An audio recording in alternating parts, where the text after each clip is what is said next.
प्यारे दोस्तों, आज हम आपको एक सरदार साहब की मौत का इबरतनाक वाकया सुनाएंगे, जिसे सुनकर आपके रोंगटे खड़े हो जाएंगे।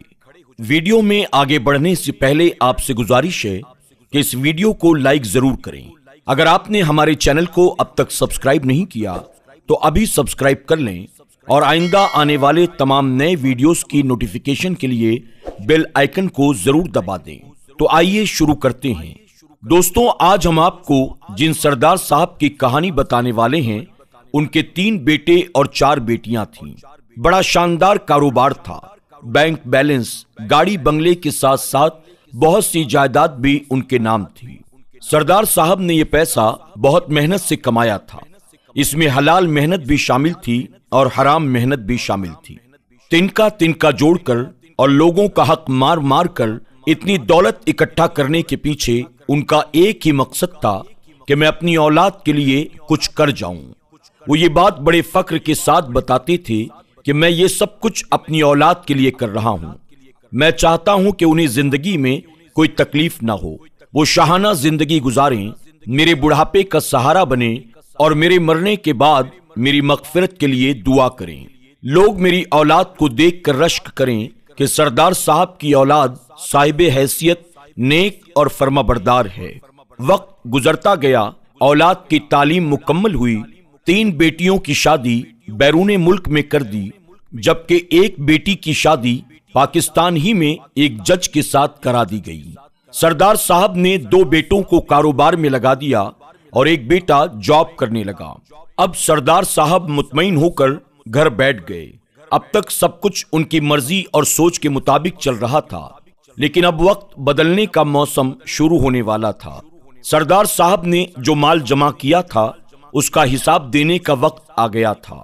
हराम मेहनत के बोए हुए बीजों ने फल देना शुरू कर दिया था। लिहाजा वक्त ने करवट ली और 2 बेटों का कारोबार को लेकर झगड़ा शुरू हो गया। जब लड़ाई हद से ज्यादा बढ़ गई तो एक बेटे ने दूसरे बेटे को लाहौर के मशहूर चौक में गोली मारकर कत्ल कर दिया। पुलिस दूसरे बेटे को गिरफ्तार करके थाने ले गई और जान छोड़ने के लिए रिश्वत मांगी। अब हराम मेहनत के कमाए हुए पैसों का हराम इस्तेमाल शुरू हो चुका था। सरदार साहब ने पुलिस को मुंह मांगी रकम दे दी और बेटा जान छुड़ाकर घर वापस आ गया। बेटा खुश था कि अब सब कारोबार मेरे लिए है और जब तक जिंदा रहूंगा खूब अय्याशी करूंगा। लेकिन अल्लाह के इंसाफ को कुछ और ही मंजूर था। अगले दिन वो उसी चौक से गुजर रहा था जहां उसने अपने भाई को गोली मारकर कत्ल कर दिया था। इतने में अचानक उसे दिल का दौरा पड़ा और वो वहीं पर गिरकर मर गया जहां उसने अपने भाई का कत्ल किया था। सरदार साहब के 2 जवान बेटों की मौत हो चुकी थी। वो ये सदमा बर्दाश्त न कर सके और उन्हें फालिज का अटैक आ गया। अब उनके पास आखिरी उम्मीद यानी तीसरा बेटा था, लेकिन सरदार साहब की ये उम्मीद भी जल्द ही टूट गई। उस बेटे ने यह कहकर इनकार कर दिया कि मैं आपकी खिदमत नहीं कर सकता हूं। अब सरदार साहब ने जिस दिन के लिए इतनी सारी दौलत और कारोबार बनाए थे, वो दिन गुजर रहे थे और सरदार साहब बेबस होकर बंगले के एक कोने में पड़े हुए थे। उन्हें बैंक और डॉक्टरों के पास आने जाने के लिए भी नौकरों का सहारा लेना पड़ता था। तीसरा बेटा जब भी घर आता तो किसी जायदाद का सौदा करता और बाप के अंगूठे लगवाता और जायदाद को बेच देता।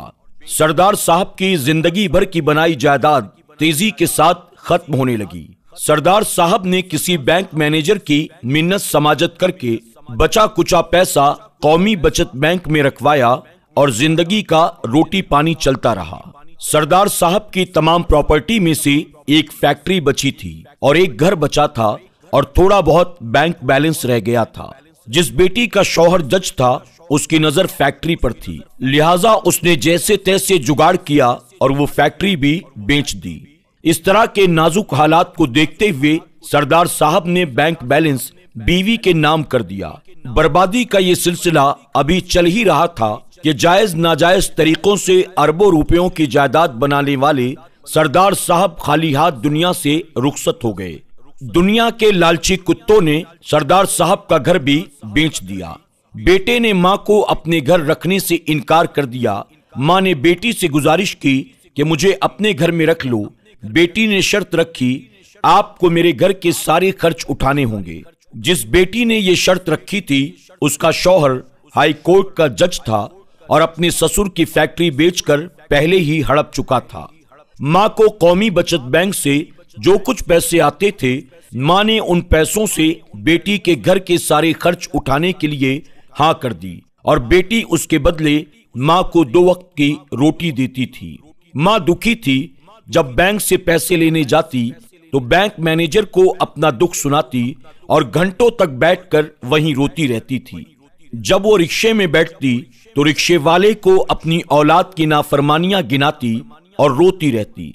जब वो किसी रिश्तेदार से मिलती तो उसके सामने भी अपने दुखों की गठरी खोल कर रख देती थी। माँ बीमार हुई तो किसी के पास उसे अस्पताल ले जाने के लिए वक्त नहीं था। वो बैंक मैनेजर से कहती कि मुझे डॉक्टर के पास ले चलो। बैंक मैनेजर बड़ा नेक दिल इंसान था। वो उन्हें अपनी गाड़ी में बिठाकर डॉक्टर के पास ले जाता। एक मर्तबा डॉक्टर ने बताया कि उन्हें दिल की बीमारी है और ऑपरेशन करवाने का मशवरा दिया। पाकिस्तान में मौजूद उनके बेटे और बेटी ने इलाज करवाने से इनकार कर दिया, जो बाप की अरबों की जायदाद बेचकर हजम कर चुके थे। आखिरकार बैरूने मुल्क रहने वाली एक बेटी के दिल में रहम आया और उसने माँ को इलाज के लिए अपने पास बुला लिया। वहां ऑपरेशन के दौरान माँ का इंतकाल हो गया। इंतकाल होते ही बेटी ने पाकिस्तान में मौजूद अपने बहन भाइयों को खबर दी और तदफीन के बारे में पूछा। औलाद ने एक लम्हा इंतजार किए बगैर कहा कि माँ को वहीं दफना दो, पाकिस्तान लाकर हम पर बोझ ना डालो। इतना कहकर फोन रख दिया। बेटे ने फौरन बैंक मैनेजर को फोन लगाया और कहा कि माँ का इंतकाल हो गया है, उनके अकाउंट में कितने पैसे पड़े हैं मुझे बताओ। जैसे ही बेटे का फोन बंद हुआ तो मैनेजर को बेटी और दामाद का फोन आ गया। उन्होंने कहा कि माँ का अभी 15 मिनट पहले इंतकाल हो गया है, हमें बताइए कि उनके अकाउंट में कितना पैसा पड़ा है। ये सुनकर बैंक मैनेजर ने कहा, आप लोग तो अपने माँ के दफन होने का इंतजार भी नहीं कर सकते, लेकिन औलाद को जर्रा बराबर भी शर्म ना आई और कुछ ही दिनों में बैंक के पैसे उन्होंने निकलवा लिए। दोस्तों, हमें किस चीज का मान है, हम किस बात पर इतराते हैं, हमें किस ताकत का घमंड है। जिन्हें हम सारी जिंदगी अपनी ताकत समझते रहते हैं, वही लोग हमारी जिल्लत और रुसवाई की वजह बन जाते हैं। यहाँ सवाल ये पैदा होता है कि सरदार साहब के साथ ऐसा क्यों हुआ। दरअसल इन सारी चीजों की असल वजह यह है कि सरदार साहब अपनी औलाद के लिए जिंदगी भर मालो दौलत कमाते रहे, औलाद को सही तरबियत नहीं दे सके। वो औलाद को ये एहसास दिलाने में नाकाम हो गए कि दौलत से ज्यादा माँ बाप और रिश्ते अहम होते हैं। इस्लाम ने माँ बाप की क्या अहमियत बताई है, ये तरबियत देने में वो नाकाम रहे। सरदार साहब ने दौलत को रिश्तों समेत जिंदगी की हर चीज पर तरजीह दी थी। शायद यही वजह थी कि उनकी दौलत उनके खानदान के लिए नासूर बन गई।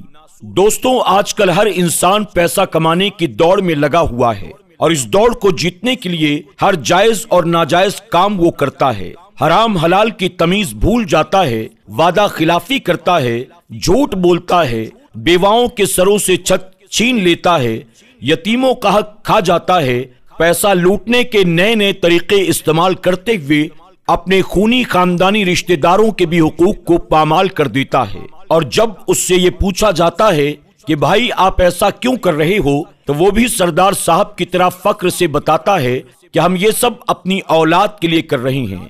दोस्तों, ये दुनिया कुछ भी नहीं है, ये दुनिया सिर्फ एक धोखा है। इस दुनिया के धोखे में हरगिज ना आएं और मालो दौलत कमाने के लिए हरगिज कोई गलत काम ना करें। वो काम जिसे शरीयत ने हराम या नाजायज करार दिया है, उस काम के करने पर अगरचे आपको लाखों नहीं करोड़ों का भी फायदा होता हो, फिर भी उस काम से बचें। हुजूर अकरम सल्लल्लाहु अलैहि वसल्लम ने फरमाया कि जो हराम के लुक़मे अपने हलक के नीचे उतारता है, वो गोया अपने पेट में जहन्नम की आग भर रहा है। अल्लाह रब्बुल इज्जत की बारगाह में दुआ है, अल्लाह हम सबको नेक अमल करने, बुराई से बचने और हराम तरीकों से मालो दौलत जमा करने से बचने की तौफीक अता फरमाए। आमीन या रब्बल आलमीन। दोस्तों, आज की हमारी इस वीडियो के बारे में आपकी क्या राय है, कमेंट बॉक्स में जाकर जरूर कमेंट करें। हम आपके कमेंट पढ़ते भी हैं और हमें आपके कमेंट के जरिए खुशी भी होती है और हमारी हौसला अफजाई भी। साथ ही इस वीडियो को आप लाइक भी करें, अपने दोस्त अहबाब के साथ ज्यादा से ज्यादा शेयर करें ताकि सरदार साहब की जिंदगी और उनकी इबरतनाक मौत के इस वीडियो को देखकर वो भी सबक हासिल करें। इंशाअल्लाह एक नई वीडियो के साथ बहुत जल्द फिर आपकी खिदमत में हाजिर होंगे। तब तक के लिए इजाजत दें। अल्लाह सबको अपना हिफ्ज़ व अमान अता फरमाए।